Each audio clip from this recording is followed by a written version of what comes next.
Hello everyone, this is Gemini Jets 1975 coming at you with another model review. This time is the promised 1 to 400 Gemini Jet Southwest 737 Max. With me I have one very special guest. We have Gemini Jets 19, please say hello. Hello everybody.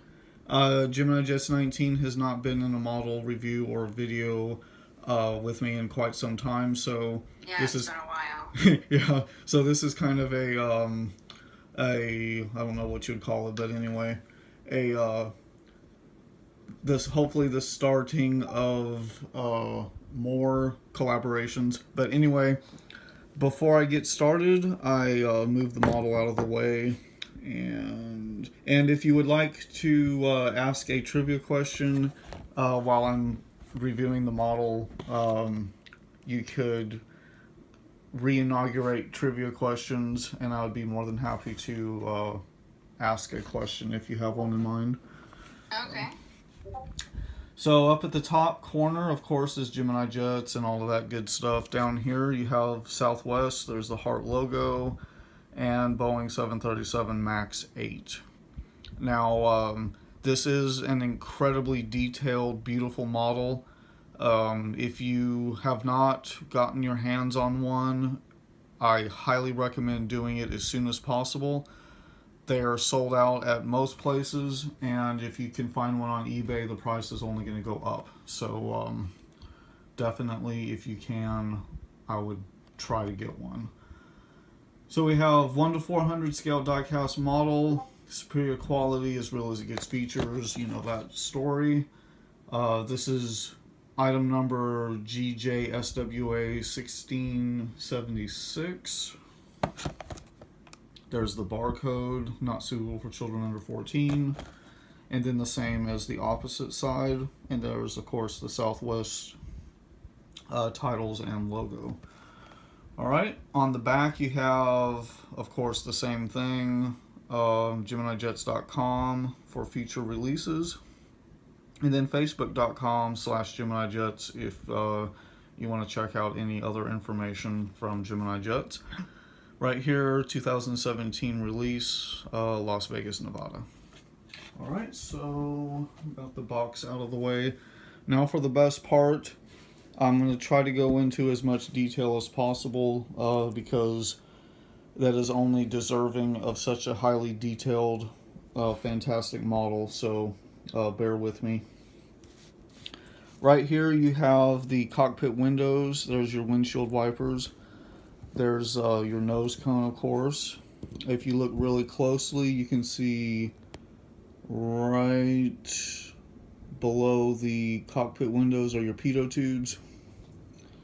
Down here you have 8705 on the nose gear door. There's the L1 boarding door, the heart logo. You have the Southwest billboard titles. There is your front end bottom antenna. Okay, then you have your first top side antenna, and then back here is your third. You have Southwest.com on the engine, and of course DOT is represented by the heart. And then of course your engines with the chevrons. Now when you're doing an airport update and you have this model and your 737-800, which look almost exactly alike, the chevrons on the engine are probably one of your easiest distinguishing features, as well as the shape of your winglets. But also neatly back here you have a tailpipe for an APU exhaust, and that would be another easy way to tell. Up here on top, of course, is the Wi-Fi box. Interesting that they have a white outline around it. I'm not sure if that is accurate or not, but I'm sure someone will find out pretty quickly. Right here, your two overwing exits and your egress arrows for evacuation. Detail on top of the wing. Here you have your fuel tank outline. Right back here, your registration N8705Q, And of course, on your landing gear door, you have 8705. So that only makes sense.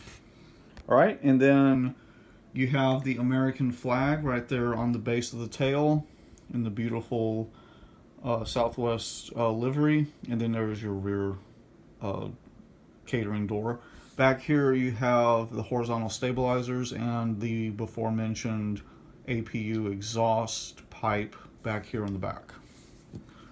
Alright, let's turn the aircraft around to the other side. I need to fix that on the airport before that gets ruined.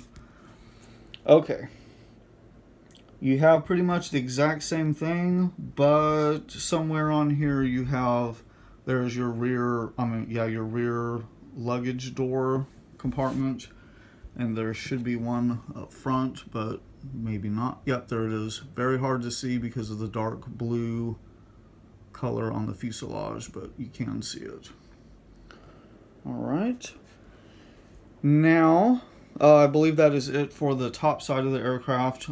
Here is your green navigation light, and there's your landing light. And of course, on the opposite side, your other landing light and your red navigation light.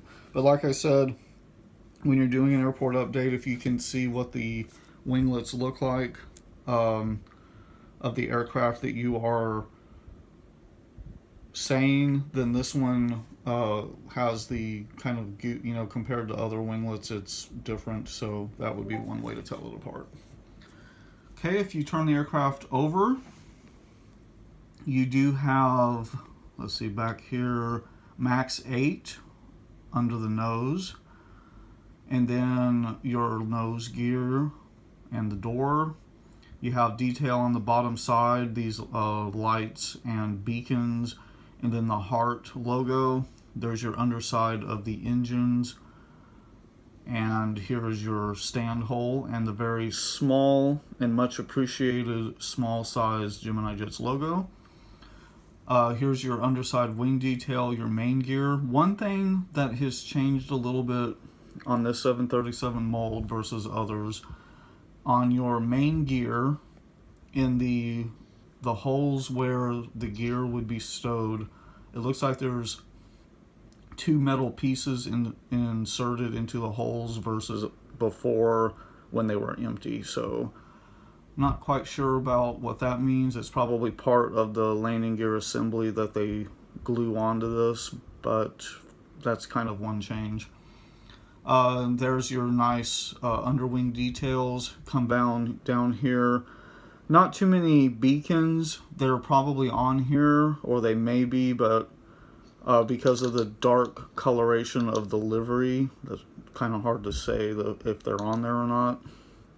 Here is the anti-skid on the back side where the APU is, and then your usually very little underside horizontal stabilizer detail.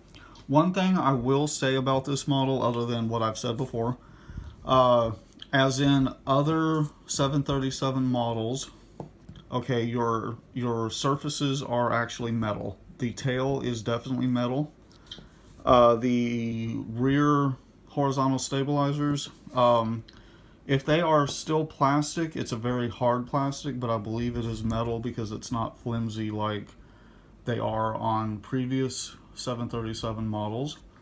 So, and of course your winglets here feel like they're metal as well. So those of you that have been upset about 737 or narrow body quality going down, it does seem like this is a metal model. So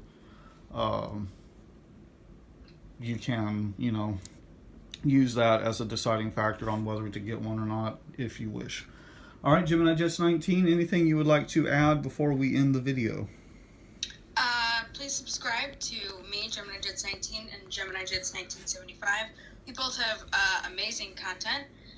And I also have a trivia question. Okay, go ahead.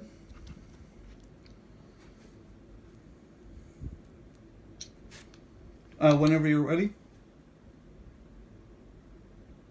The trivia question is, in honor of the Southwest 737-300, what was the Southwest 300's first flight to date and the route. Oh, so the you're asking what the what route Southwest inaugurated 737-300 service with? Yes, and what was the date also? Oh, cool. Okay, I love that question. Again, if you did not hear what he asked, what route did Southwest inaugurate 737-300 service on, and what was the date? If I give you a year, that will give away too much information, so I will not do that. But that is an awesome trivia question, and of course, in the next model review or the one after, depending on how soon the next one is, I will answer that question.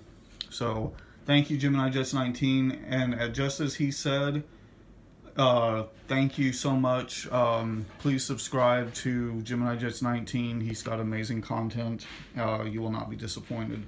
Also, if you are interested in joining an airport alliance, please go to www.globalaa.weebly.com. He is in this alliance. I am in the alliance. So if you are interested in wanting to be a part of videos such as this, then please consider joining us. You must have a Discord account and model airplanes, and if you do not have a model airport, then one should be in works. So thank you so much. Please like, comment, and subscribe. This has been one of longer videos that I've done recently, so thank you for being patient. Like, comment, and subscribe as always, and I will see you in the next video.